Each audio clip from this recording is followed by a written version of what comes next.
Hi friends! இன்னைக்கு நம்ம வீடியோல பூரிக்கு தொட்டு சாப்பிட்ற மாரி தாங்க ஒரு உருளைக்கிழங்கு குருமா எப்படி செய்றதுன்னு தாங்க பார்க்க போறோம்.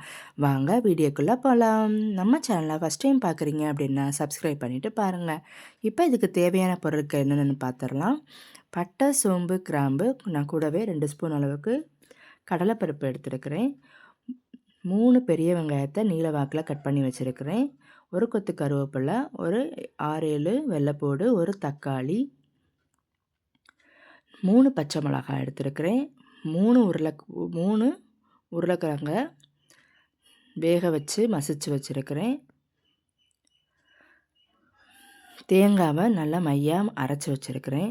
இப்போ ஒரு பாத்திரத்தில் தேவையான அளவு எண்ணெய் விட்டு நம்ம தாளிப்புக்கு எடுத்து வச்சுருக்கிற பட்டை, சோம்பு, கிராம்பு, கடலைப்பருப்புலாம் சேர்த்துக்கலாம். கடலைப்பருப்பு நீங்கள் வேணும்னா போட்டுக்கோங்க, இல்லைன்னா அதை நீங்கள் ஸ்கிப் பண்ணிக்கலாம். இப்போ இது நல்லா பொரிஞ்சு வரட்டும். பொரிஞ்சு வந்தோடனையும் நான் காரத்துக்கு பச்சை மிளகாய் சேர்த்துக்கிறேன். வேறு எந்த பொடியும் நான் இதில் ஆட் பண்ண மாட்டேன். நீங்கள் காரம் இன்னும் காரமாக வேணும் அப்படின்னா நீங்கள் மிளகாய்த்தூள் இல்லைன்னா பச்சை மிளகாய் கூட இன்னும் சேர்த்துக்கோங்க. இப்போ கூடவே நம்ம கட் பண்ணி வச்சுருக்கிற வெங்காயத்தையும் சேர்த்துக்கலாம். வெங்காயம் நல்லா ப்ரௌனிஷாக வதங்கணும்னு அவசியம் இல்லை. ஒரு பாதி அளவு வதங்கி வந்ததும் நம்ம தக்காளியை சேர்த்துக்கலாம். இப்போ இந்த மாதிரி வதங்கி வரட்டும். தக்காளியை நம்ம சேர்த்துக்கலாம். தக்காளி நல்லா மசிஞ்சிருச்சு. இப்போ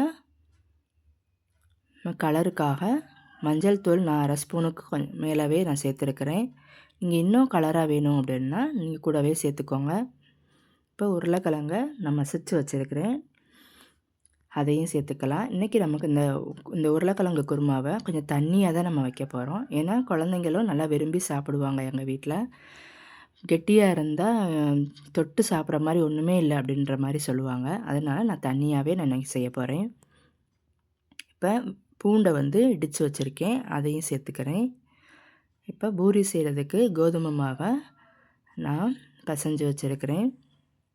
ரொம்ப நேரம் ஊற வைக்க வேணாம். அப்படி ஊறுச்சுன்னா பூரி செய்யும்போது எண்ணெய் குடிச்சிரும். இப்போ இந்த மாதிரி கொதிச்சு வந்துருச்சு, எண்ணெயும் பிரிஞ்சு வந்துருச்சு. இப்போ இந்த ஸ்டேஜில் நம்ம அரைச்சி வச்சுருக்கிற தேங்காயையும் சேர்த்துக்கலாம். நல்லா மிக்ஸ் பண்ணி விட்டுக்கோங்க. ரொம்ப நேரம் தேங்காய் சேர்த்துட்டு ரொம்ப கொதிக்க விட வேணாம். இப்போ கூடவே கொத்தமல்லியும் சேர்த்துக்கலாம். இப்போது 2 கொதி வந்த உடனேயும் நம்ம ஸ்டவ்வை ஆஃப் பண்ணிடலாம். இப்போ இந்த மாதிரி கொதிச்சு வந்துருச்சு. இப்போ பாருங்கள், ஒரு சூப்பரான குருமா ரெடி ஆயிடுச்சு. இப்போ நம்ம பூரியும் செஞ்சு எடுத்துக்கலாம். இப்போ பூரி செய்கிறதுக்கு நம்ம எல்லாம் க்ளீன் பண்ணி கரெக்டாக எடுத்து வச்சுருக்குறோம். இப்போ பூரியும் சேர்த்து போட்டு எடுத்துக்கலாம். இப்போ பாருங்கள், செம்மையான பூரி ரெடி ஆயிடுச்சு. நீங்களும் ட்ரை பண்ணி பாருங்கள். லவ் பண்ணி சமைங்க, லைக் பண்ணி சாப்பிடுங்க. தேங்க்யூ.